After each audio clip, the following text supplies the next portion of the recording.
Ontem, o presidente Jair Bolsonaro, falando comigo, entre várias críticas, ele criticou especificamente o governador do Rio Grande do Sul.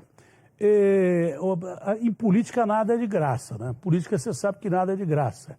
Hoje o Bolsonaro deve estar mais com o pé atrás com o governador Eduardo Leite do que com o Dória.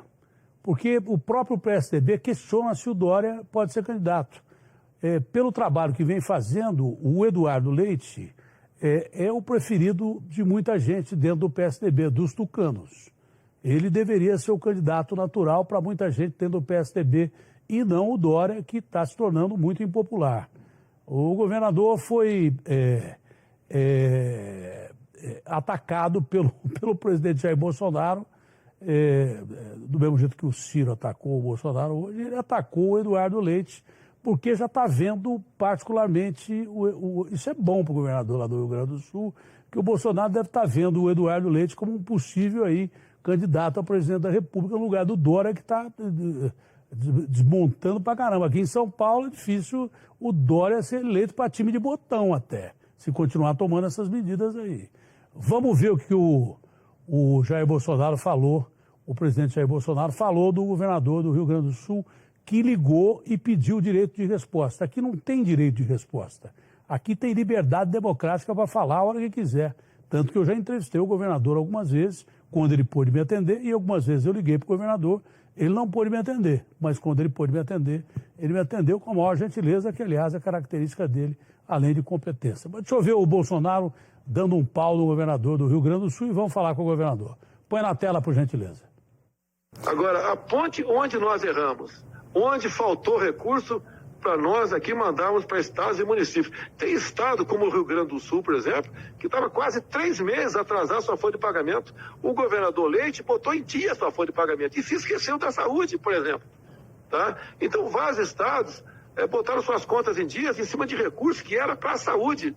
E agora, como veio essa nova cepa que ninguém esperava e tem aumentado bastante o número de infectados, de óbitos e a falta de leitos e respiradores está patente, ele quer buscar um responsável por isso. Onde o governador do Rio Grande do Sul, né, que fala muito manso, muito educadamente, né, uma pessoa muito até simpática, mas é um péssimo administrador. Onde ele enfiou essa grana? Eu não vou responder para ele, né? Mas eu acho que eu sei onde ele botou essa grana toda aí. Não botou na saúde. Bom, o governador realmente é um sujeito educado, mas é um sujeito duro. Ele é um sujeito que ele não é brincadeira, não. Ele não é mole.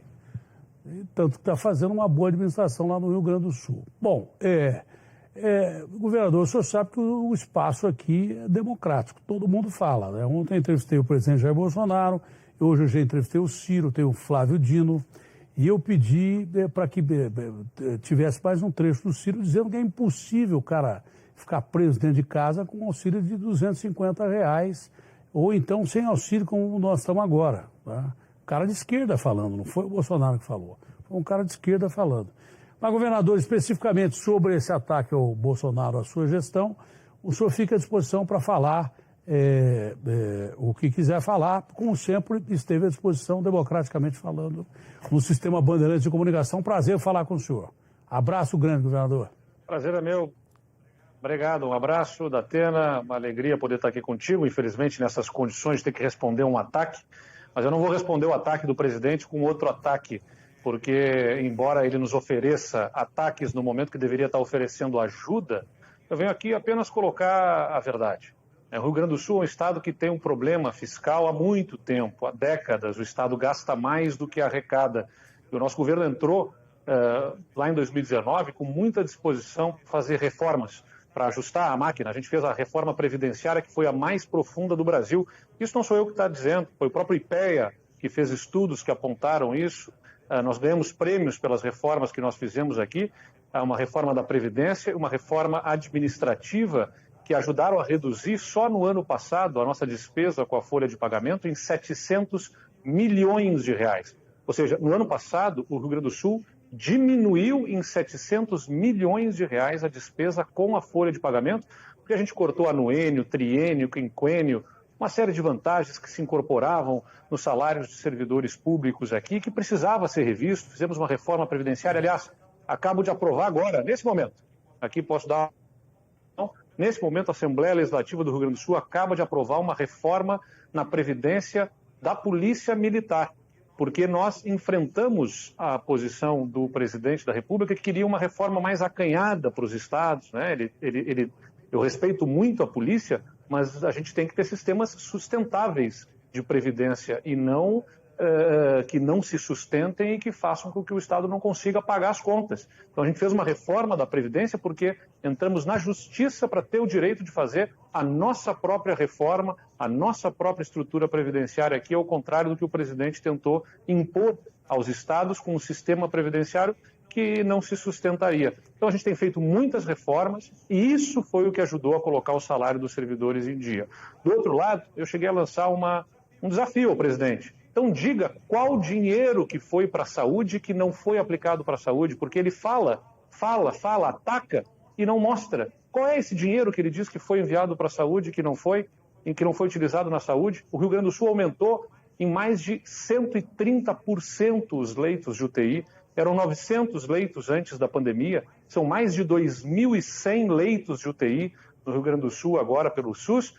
Se fez em um ano mais do que 30 anos de SUS levaram para fazer. Infelizmente, são ataques políticos, né, para tentar desmerecer um trabalho que não é só meu, é de muita gente aqui no Rio Grande do Sul. Eu lamento essa posição do presidente, ele deveria estar focado em comprar vacina nesse momento e não em ficar atacando, e nos faz perder tempo em ter que responder os ataques ainda por cima, um tempo que é precioso também para a gente poder estar dedicado aqui a ajudar a salvar vidas. Eu sei que o senhor pode responder que o interessante agora é salvar vidas, e é mesmo o foco, é salvar vidas, evitar mais perda de emprego, socorrer quem precisa. Eu sei que o senhor pode responder assim, mas a pergunta é direta e objetiva. O senhor é um novo quadro do PSDB e hoje a cronologia está completamente alterada, não é? O tempo está passando muito rápido. Então, nós não estamos muito distantes das eleições, não estamos. Se o senhor for escolhido pela convenção como candidato à presidência da República, eu sou, apesar da juventude, já com experiência de administrar um grande estado, o senhor se julgaria capaz de ser candidato pelo PSDB se assim decidisse o colegiado? Olha, Datena, política é missão. Para mim é missão.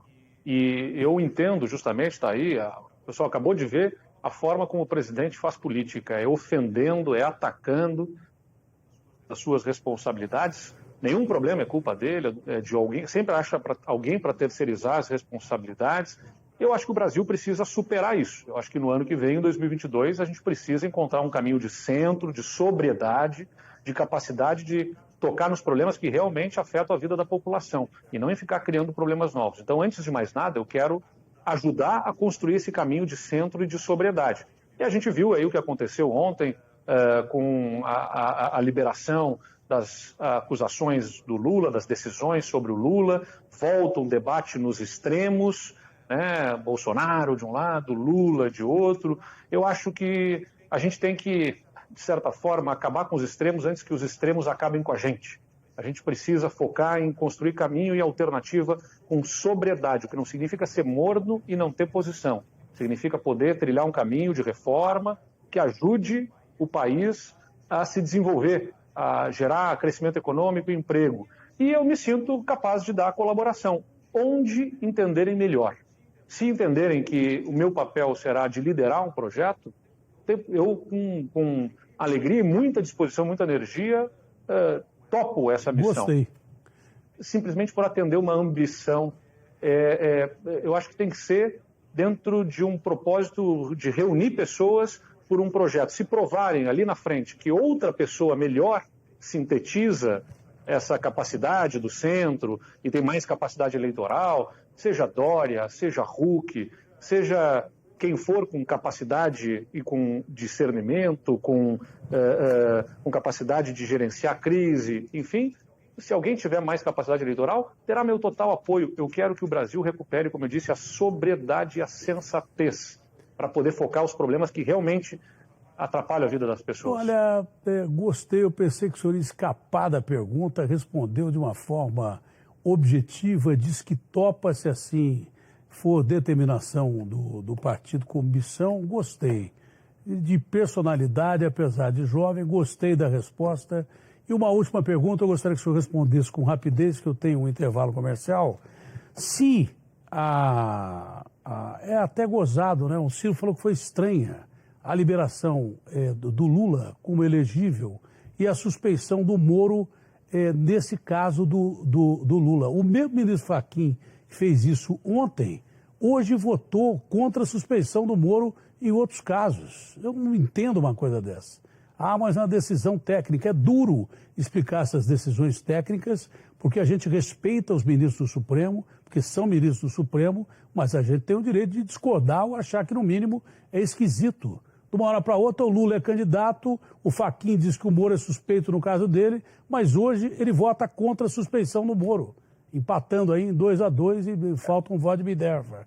O que o senhor acha do Lula como candidato? Eu pediria que o senhor fosse um pouco mais rápido, porque eu tenho um intervalo comercial aqui na bica para soltar. Então, de forma muito objetiva, Datena, me causa também estranheza, porque na análise de um processo judicial, nas diversas instâncias, há toda uma análise de preliminares, né? E a primeira delas é a relação à competência do juízo. Isso foi analisado em todos os processos do Lula, no TRF, no Tribunal Regional Federal, no próprio Supremo Tribunal Federal, e agora em sede, né, monocrática de um habeas corpus, o ministro diz que não era competente o juízo.